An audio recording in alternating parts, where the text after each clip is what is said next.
ना संविधान में ना कानून में स्पेशल इंटेंसिव रिवीजन का कोई प्रावधान है। ये सिर्फ एक अख्तियार चुनाव आयोग को दिया गया था कि अगर किसी क्षेत्र में कोई गड़बड़ी है इलेक्टोरल रोल के साथ, कोई मतदाता सूची ठीक नहीं है, तो उसको ठीक करने के लिए for reasons to be recorded in writing and reasons to be made public, तो ही आप एसआईआर कर सकते हैं। आप पूरे बिहार के लिए एसआईआर नहीं कर सकते, आप पूरे केरल के लिए एसआईआर नहीं कर सकते, आप पूरे पश्चिम बंगाल के लिए एसआईआर नहीं कर सकते। आप एसआईआर अगर करना चाहते हैं तो हर कॉन्स्टिट्यूएंसी में, हर चुनाव क्षेत्र में अलग अलग जो आपको खामियां लगती हैं, उन खामियों को रिकॉर्ड करके इन राइटिंग उसको सार्वजनिक करके फिर आप कर सकते हैं। मैं सरकार से पूछना चाहता हूं कि कहां है वो रीजंस रिकॉर्डेड इन राइटिंग। धारा 327 जो संविधान की है, उसने संसद को अख्तियार दिए कि वो मतदाता सूची बनाने के लिए डिलिमिटेशन क्षेत्रों की कैसे हो, उसके लिए कानून बना सकती है। और वो कानून इस संसद ने बनाया representation of peoples act 1950, representation of peoples act 1951 और रजिस्ट्रेशन ऑफ इलेक्टोरल रूल्स। और आज मैं बहुत खेद के साथ कहना चाह रहा हूं कि देश भर में एसआईआर पे चर्चा है, कई प्रदेशों में एसआईआर हो रहा है, पर मैं बहुत जिम्मेवारी से यह बात कह रहा हूं कि चुनाव आयोग के पास कानूनी तौर पर एसआईआर करवाने का औचित्य औचित्य नहीं है। और मैं आपको पढ़ के सुनाना चाहता हूं, जो रिप्रेजेंटेशन ऑफ पीपल्स एक्ट है 1950, उसमें चुनाव आयोग ये कहती है कि उनको जो अधिकार है वो सेक्शन 21 से मिलता है। मैं 21 पढ़ के सुनाना चाहता हूं। The electoral roll for each constituency. Mr. Speaker, sir, kindly mark the word each. Each constituency shall be prepared in the prescribed manner by reference to the qualifying date and shall come into force immediately upon its final publication in accordance with the rules made under this act. अब वो the said electoral roll shall unless directed by the election commission etc. ये दूसरे प्रावधान में है।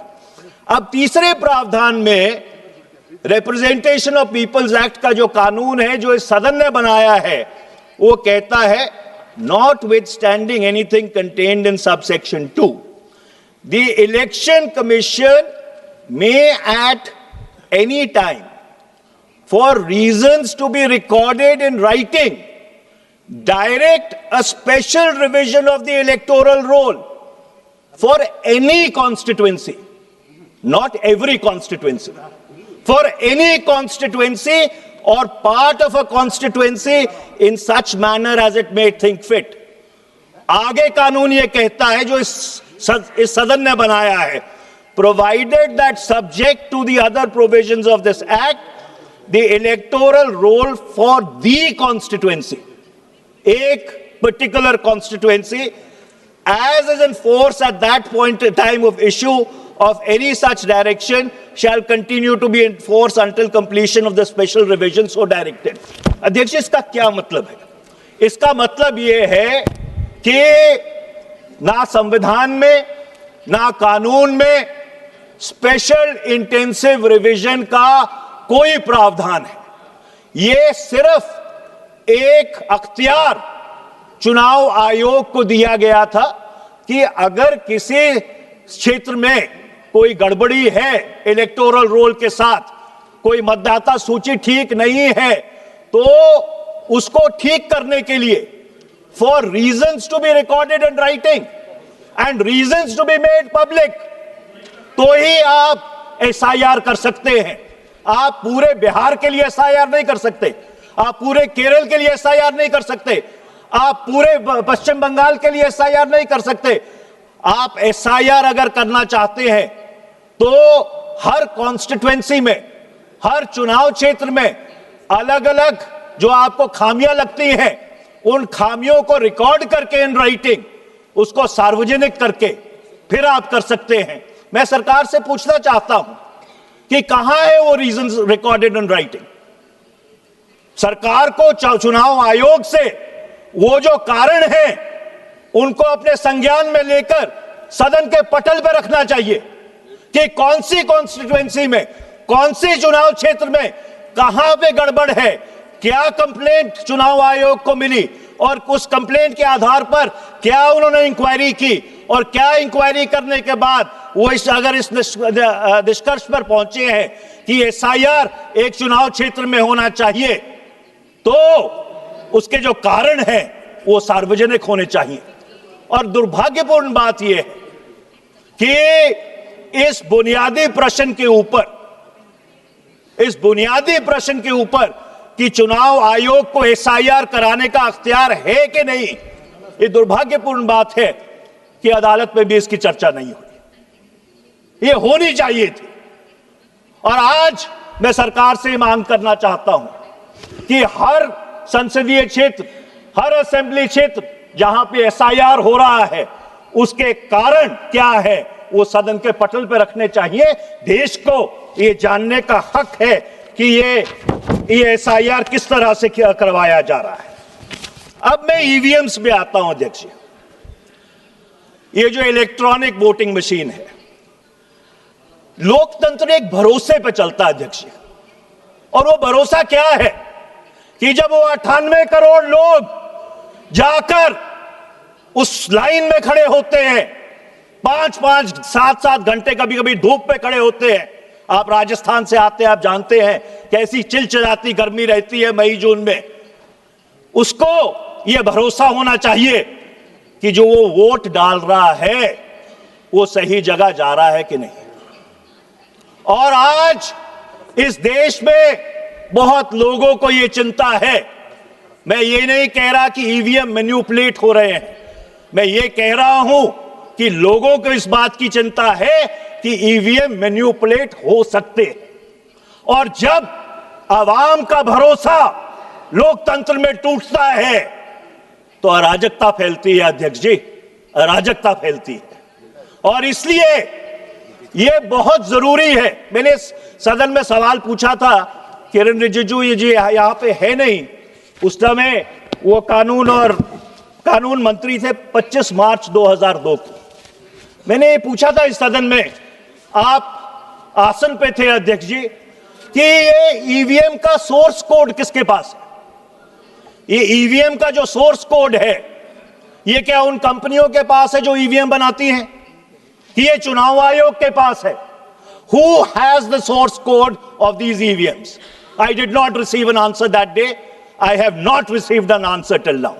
और मैं आज आपके माध्यम से पूछना चाहता हूं कि सरकार को चुनाव आयोग से यह बात पूछकर हम लोगों को बतानी चाहिए कि क्या उसका सोर्स कोड जो मदरबोर्ड प्रोग्राम होता है वो उनके पास है कि उन कंपनियों के पास है जो ये मशीनें बनाते हैं। और मैं अध्यक्ष जी बहुत जिम्मेदारी से यह बात कह रहा हूं कि इसका ये जो लोगों में आशंका है इसको हल करने के दो ही तरीके हैं। या तो 100% वीवीपैट की काउंटिंग हो, 100% वीवीपैट की काउंटिंग हो, और या जो उससे बढ़िया सलूशन है कि हमको पेपर बैलेट पे वापस चला जाना चाहिए।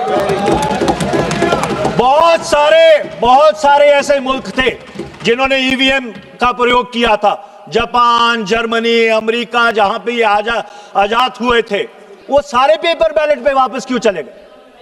क्या कारण था कि वो पेपर बैलेट पे चले गए? वो कारण ये था that after all the EVM is a machine and any machine can be manipulated।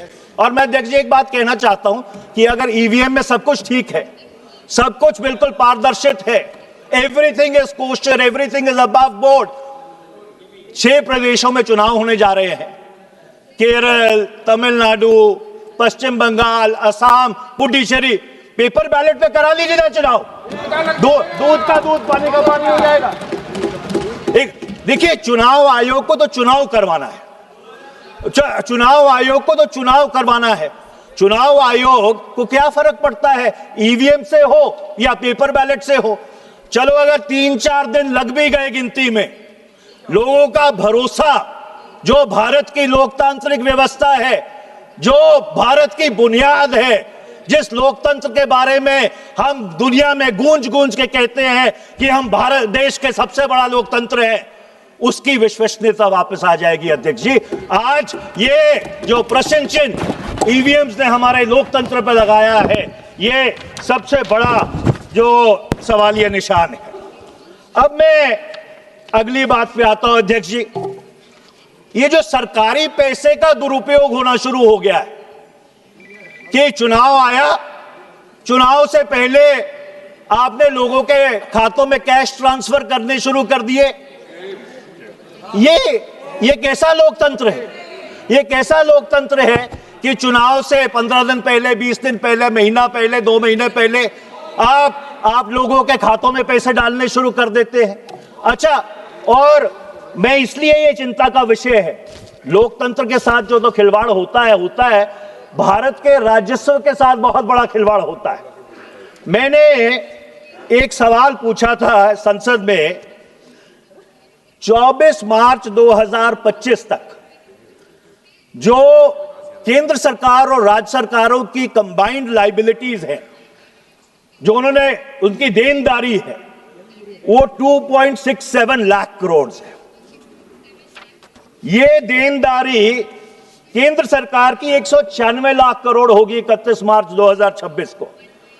जो combined debt to GDP ratio है वो 86.6% है आपके वर्ष 23-24 में।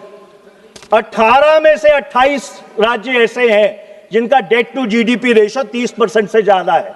बिहार का 37% है।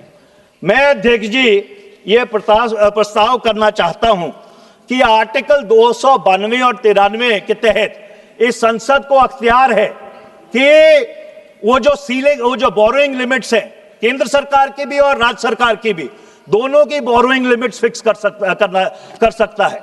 उसमें एक आर्टिकल 293A और जोड़ने की जरूरत है, और वो उस आर्टिकल को यह कहना चाहिए कि अगर केंद्र सरकार या किसी राज्य सरकार का डेट टू जीडीपी रेशो 20% से ज्यादा है, आइडियली तो 10% होना चाहिए, तो वो राज्य सरकार या केंद्र सरकार कोई कैश ट्रांसफर नहीं कर सकती। You cannot win elections at the cost of the national exchequer or the state exchequer.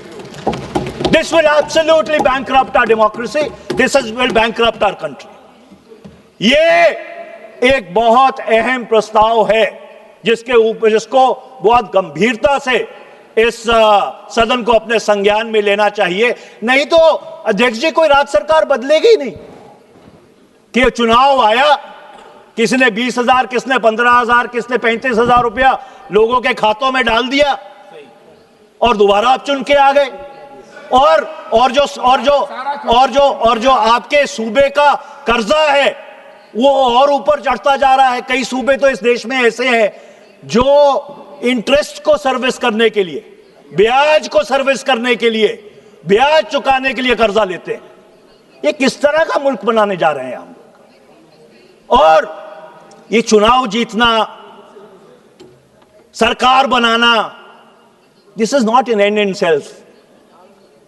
हमसे पहले बहुत लोग आए, हमसे बाद में बहुत लोग आएंगे, पर अगर ये देश बचेगा, इसका लोकतंत्र बचेगा, तो ही आने वाली पीढ़ियां ये कहेंगी कि हमारे पूर्वज जो थे वो हमको एक धरोहर सौंप के गए हैं। ये इंटरजेनरेशनल इक्विटी नहीं सौंप के गए। मैं एसआईआर के बारे में एक और चीज कहना चाहता हूं अध्यक्ष जी। अगर आप एसआईआर कर रहे हैं, मेरा तो मानना यह है कि चुनाव आयोग के पास कोई लीगल बेसिस नहीं है, कानून उनको इजाजत ही नहीं देता एसआईआर करने की। पर अगर आप कर रहे हैं तो आप मशीन रीडेबल लिस्ट क्यों नहीं देते राजनीतिक दलों को? उसमें क्या आपत्ति है? अरे एक तरफ तो आप डिजिटल की बात करते हैं कि भाई हम ईवीएम से चुनाव करवाएंगे, दूसरी तरफ उसी डिजिटल पे आप मशीन रीडेबल लिस्ट भी देने के लिए तैयार नहीं है। ये कैसी विडंबना है?